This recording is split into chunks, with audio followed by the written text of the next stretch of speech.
बिस्मिल्लाहिर्रहमानिर्रहीम अस्सलाम वालेकुम। इकोनॉमिक्स फर्स्ट ईयर इकोनॉमिक्स में आज हमारा जो है ये लेक्चर 8 है और चैप्टर 1 इंट्रोडक्शन टू इकोनॉमिक्स हम डिस्कस कर रहे हैं। अच्छा जी, लास्ट टाइम हमने इसके अंदर ये डिस्कस किया था कि एडम स्मिथ की डेफिनेशन डिस्कस की थी। इसके अलावा हमने क्या डिस्कस किया था, शुरू के लेक्चर्स में हमने बोला था इकोनॉमिक्स साइंस है या इकोनॉमिक्स आर्ट है या इकोनॉमिक्स बोथ है, हमने उसको डिस्कस किया था। डन है।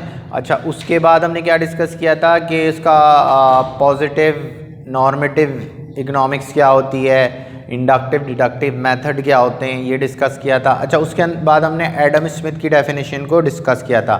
एडम स्मिथ को फादर ऑफ इकोनॉमिक्स भी कहा जाता है और इन एडम स्मिथ ने इकोनॉमिक्स की डेफिनेशन दी थी जिसमें इन्होंने क्या करा था, इन्होंने कहा था economics is study of wealth, और इनकी एक बुक थी और नेचर और causes of nation of wealth के नाम से, जो 1776 में इन्होंने दी थी और इसलिए इनको फादर ऑफ इकोनॉमिक्स कहा जाता था। एक लंबे अरसे तक इनकी बुक्स बड़ी फेमस हुई थी, इनकी दी हुई थ्योरीज बड़ी फेमस हुई थी।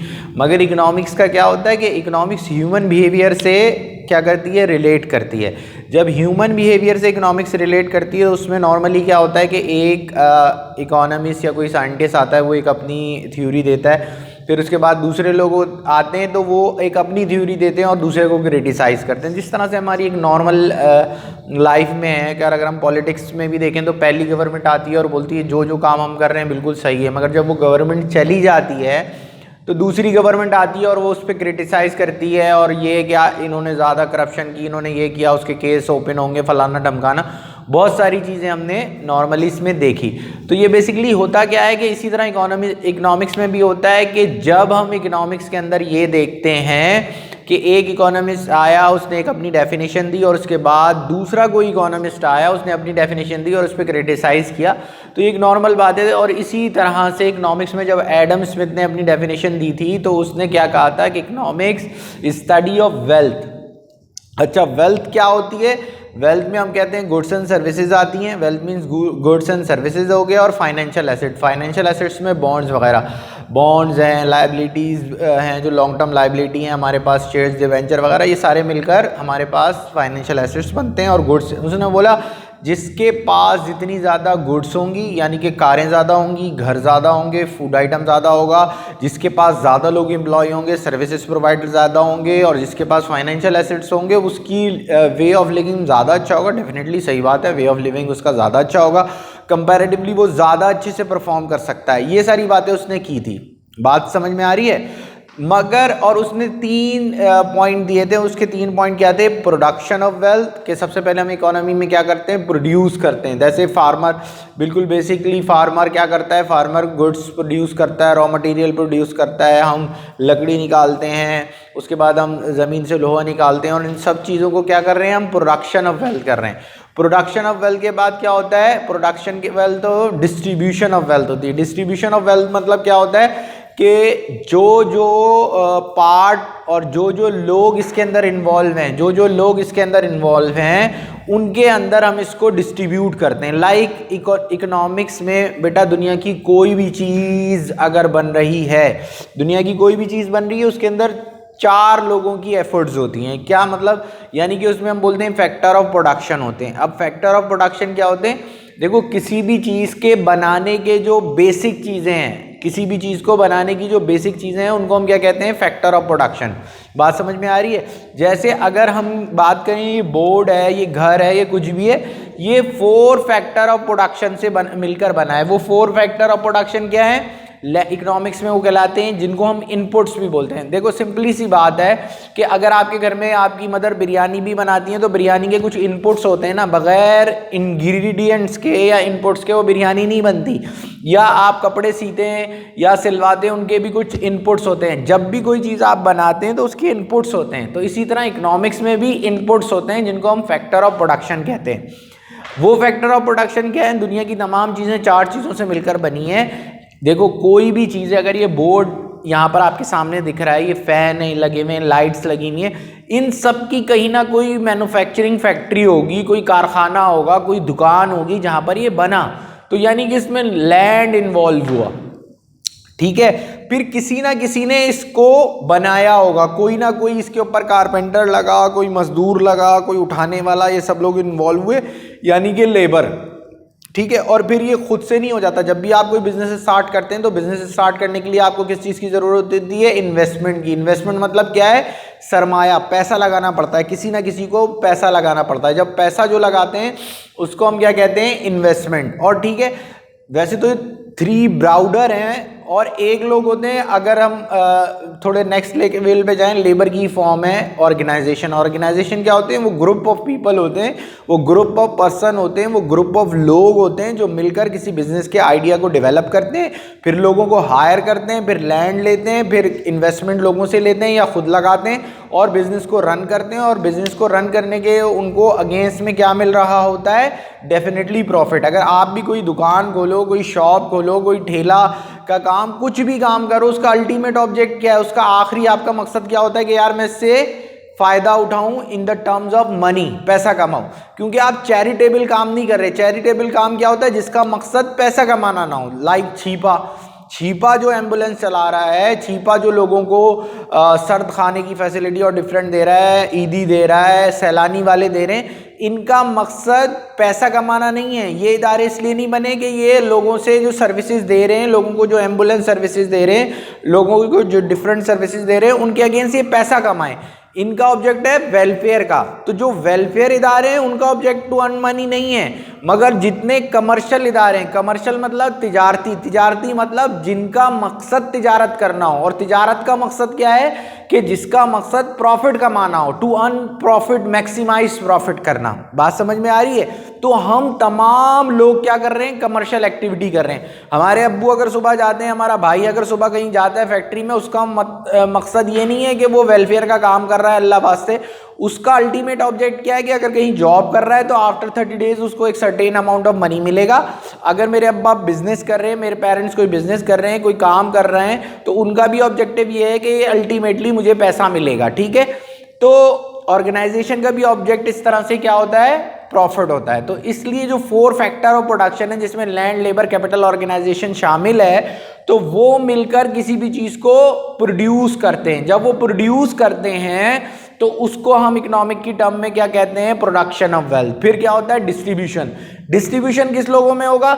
जितने लोग इन्वॉल्व हुए हैं उन्हीं के अंदर पैसा डिस्ट्रीब्यूट होगा। जब पैसा डिस्ट्रीब्यूट होगा, जिसने लैंड दिया है वो रेंट लेगा, जिसने लेबर प्रोवाइड की है वो क्या लेगा? वेजेस लेगा, ऑर्गेनाइजेशन प्रॉफिट लेगी, और जिसने पैसा लगाया है वो इंटरेस्ट लेगा। क्लियर है बात? तो एडम स्मिथ ने फोकस किया था 3 पॉइंट पे: production of wealth, distribution of wealth और क्या? Exchange of wealth. उन्होंने उन पर फिर क्रिटिसाइज हुआ कि यार आप तो लोगों को ग्रीडी बना रहे हो। ग्रीडी मतलब लालची बना रहे हो। आप लोगों को लालची बना रहे हो कि ज़्यादा से ज़्यादा चीज़ें तुम्हारे पास होंगी तो तुम ज़्यादा से ज़्यादा कामयाब होगे। जिन लोगों के पास चीज़ें नहीं है, गुड्स एंड सर्विसेज नहीं है, फाइनेंशियल एसेट्स नहीं है, वो लोग कामयाब नहीं होंगे। तो लोग वेलफेयर का काम छोड़ देंगे, लोग एक दूसरे की केयर करना छोड़ देंगे। उनका अल्टीमेट मकसद ये होगा कि सिर्फ वो उन चीज़ों पर फोकस करेंगे जो उनको मैक्सिमम प्रॉफिट दें। लाइक अगर उनको सिगरेट बनाना है तो वो सिगरेट बनाएंगे रिगार्डलेस कि वो सिगरेट सोसाइटी के लिए हार्मफुल है। बात समझ में आ रही है? उनको अगर असले के अंदर प्रॉफिट दिखेगा, वो असला प्रोड्यूस करके बेचेंगे रिगार्डलेस कि उस असले से किसी की जान जा सकती है, व्हाटएवर, झगड़े में हो, नॉर्मली हो, स्नैचिंग में हो। तो कैपिटलिस्ट इकोनॉमी में लोगों की वेलफेयर को नहीं देखा जाता। उनका अल्टीमेट ऑब्जेक्ट क्या होता है? उनका अल्टीमेट ऑब्जेक्ट होता है टू अर्न मनी और मैक्सिमाइज द प्रॉफिट। बात समझ में आ रही है? तो इस वजह से एडम स्मिथ पे क्या हुआ? बहुत ज़्यादा क्रिटिसाइज हुआ। उसके बाद क्या हुआ? प्रोफेसर मार्शल साहब आए, इन्होंने अपनी एक डेफिनेशन दी। इन्होंने बोला भाई जो एडम स्मिथ साहब बात कर रहे हैं ना वो 100% सही नहीं है। क्यों सही नहीं है? क्योंकि वो सिर्फ वेल्थ की बात कर रहे हैं। इन्होंने क्या करा? Economics is the study of Mankind. Mankind मतलब इंसानियत के वे में कि इंसानियत भी होनी चाहिए। ऑर्डिनरी बिजनेस ऑफ लाइफ, किसके अंदर वो इंसानियत दिखाएं? जो नॉर्मल उनका बिजनेस है। उनका ये ऑब्जेक्टिव नहीं हो कि मैं बम बनाऊं, मैं जहर बनाऊं। अगर जहर बहुत अच्छे पैसों में बिकता है तो रिगार्डलेस इससे लोग मरेंगे, मगर मेरा अल्टीमेट ऑब्जेक्ट ये है कि मुझे प्रॉफिट चाहिए, तो मैं जहर बनाने के लिए भी रेडी हूँ, मैं ड्रग्स भी बनाने के लिए भी रेडी हूँ, मैं वाइन शराब बनाने के लिए भी रेडी हूँ, मैं हर वो काम करने के लिए रेडी हूँ जिसमें मुझे प्रॉफिट अच्छा मिल रहा है, रिगार्डलेस उससे सोसाइटी को नुकसान हो रहा है, उससे लोगों को नुकसान हो रहा है, कुछ नहीं हो रहा। तो इन्होंने definition the, economics is a study of Mankind in ordinary business of life. जो एक नॉर्मल बिजनेस लाइफ है उसके अंदर आप सोसाइटी का कॉन्सेप्ट भी लाएं, उसके अंदर आप लोगों का भी कॉन्सेप्ट लाएं। आप ऐसी चीज़ों को ना बनाएं जिनको इवन के वो आपको प्रॉफिट दे रही हैं मगर वो सोसाइटी के लिए हार्मफुल है। हार्मफुल मतलब नुकसानदेह है, ठीक है जी। उसने कहा how to get income and use it. इसने इस बात पे जोर दिया कि पैसा कमाना मकसद ना हो, रिगार्डलेस कि आप किसी को कत्ल करके पैसा ला रहे हो।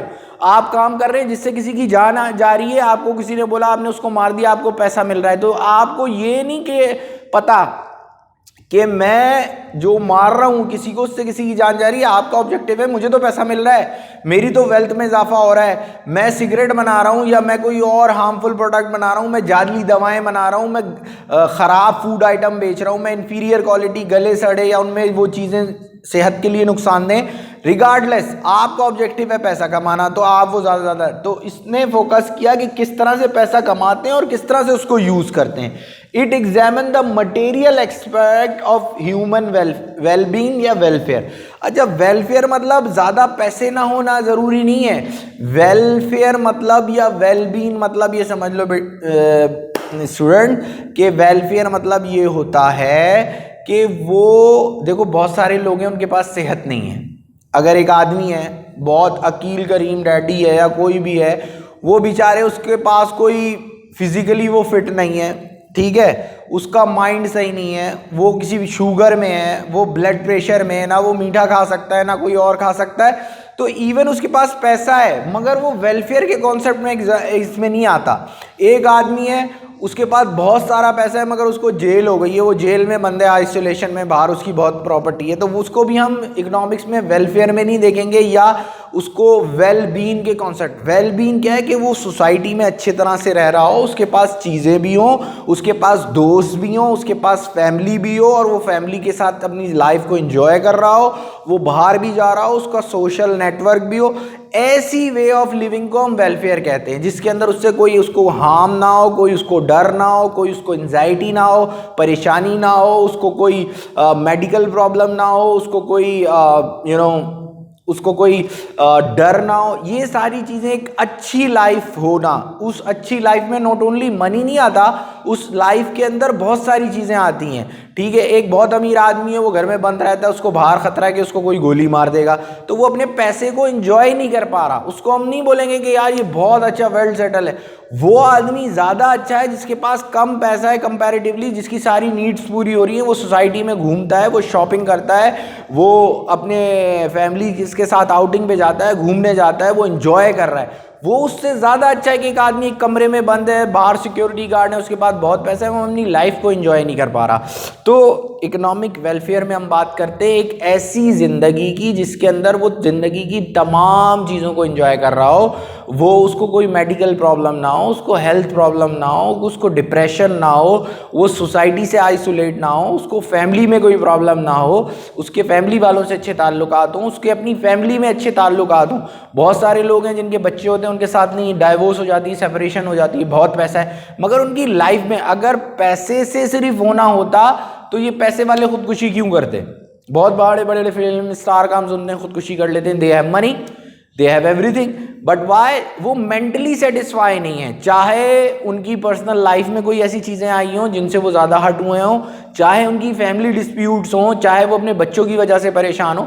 बहुत सारे लोग होते हैं सेपरेशन हो जाती है, वो होते हैं फिर बाद में वो खुदकुशी कर लेते हैं, तो वो इकोनॉमिक में वेलफेयर में नहीं आएगा। इकोनॉमिक्स का जो वेल बीइंग या वेलफेयर है वो ये बोलता है कि उसकी जो एक प्रैक्टिकल लाइफ है उसके सराउंडिंग में उसकी तमाम चीज़ें सही चल रही हों, उसके पास क्वालिटी फूड आइटम हो खाने के लिए, क्वालिटी एजुकेशन हो उसके पास क्वालिटी मेडिकल सर्विसेज हो, सोसाइटी में उसका एक अच्छा मकाम हो, लोग उससे मिलते हो, फैमिली में वो अच्छे से मिलता हो। तो इसको तो जो प्रोफेसर मार्शल है उसने बोला था सिर्फ वेल्थ का होना काफ़ी नहीं है। अगर आपके पास वेल्थ भी है, एक तो इससे सोसाइटी पे बैड इफेक्ट ये पड़ता है कि सोसाइटी में तमाम लोग ग्रीडी हो जाते हैं। ग्रीडी मतलब लालची हो जाते हैं, वो दूसरों की परवाह नहीं करते, उनको बस पैसा कमाना ऑब्जेक्टिव होता है। और उससे सोसाइटी के अंदर बहुत सारे प्रॉब्लम आते हैं कि सोसाइटी के अंदर आप असला बना के बेच रहे हैं तो अल्टीमेटली वो असला कोई चोर यूज़ करेगा, दूसरे को मारेगा, तो आपको तो प्रॉफिट मिल गया मगर सोसाइटी में उससे प्रॉब्लम आ रहा है। आपने लो क्वालिटी ड्रग्स बनाई, उसके अंदर अच्छी मटेरियल यूज़ नहीं किया, आपने तो प्रॉफिट कमा लिया, मगर वो ड्रग्स जिसने जिस बीमारी में इस्तेमाल की उसमें उसको प्रॉब्लम हुआ। तो इकोनॉमिक्स में मार्शल ने कहा था कि सोसाइटी की वेलफेयर इंपॉर्टेंट है, सोसाइटी की वेलफेयर इंपॉर्टेंट है, पर्सन की वेलफेयर इंपॉर्टेंट है। तो इकोनॉमिक्स के अंदर उसने क्या कहा कि economics is the study of Mankind ordinary business of life, के इकोनॉमिक्स हमें बताती है कि आम आदमी की ऑर्डिनरी बिजनेस लाइफ क्या है, how to get income and use it, किस तरह से वो इनकम लाता है, कमाता है और किस तरह से इस्तेमाल करता है। ठीक है, अगर वो सारा का सारा इनकम अपनी ड्रग्स पे लगा दे, क्रिमिनल एक्टिविटी पे लगा दे, तो वो भी इकोनॉमिक के लिए हार्मफुल है, क्योंकि अल्टीमेटली उससे इकोनॉमिक्स में जो है डिसबैलेंस होता है, इनइक्वालिटी आती है। ठीक है, और मटीरियल एक्सपेक्ट्स की जब हम बात करते हैं, मटेरियल एक्सपेक्ट मतलब जो इंपॉर्टेंट एक्सपेक्ट्स हैं उसके अंदर ह्यूमन की वेलबींग और वेलफेयर बहुत ज़्यादा इंपॉर्टेंस है। तो एडम स्मिथ ने जो कहा था वो उसने सिर्फ वेल्थ पे फोकस किया था, उसने वो इसीलिए उनके बुक का नाम भी नेशन ऑफ वेल्थ था, इकोनॉमिक्स नेशन ऑफ वेल्थ 1776 में आई थी। उसके बाद हमारे पास प्रोफेसर और आए थे, मार्शल आए थे, मार्शल ने इकोनॉमिक्स की डेफिनेशन दी थी जिसमें उन्होंने क्या कहा था, सोसाइटी की वेलफेयर और ह्यूमन वेलबींग की वेलफेयर के बारे में उन्होंने एम्फेसाइज किया था। ठीक है, तो ये 3 लोगों की डेफिनेशन हमारे लिए इंपॉर्टेंट है जो हम अपने सिलेबस में पढ़ रहे हैं, जिसके बारे में हमारे से पूछा जाता है। एक है एडम स्मिथ, एक है प्रोफेसर मार्शल और एक है रॉबिन्स। इंशाल्लाह रॉबिन्स की डेफिनेशन को हम अपने नेक्स्ट लेक्चर में कंटिन्यू करेंगे। Thank you so much, thank you so much, अस्सलाम वालेकुम।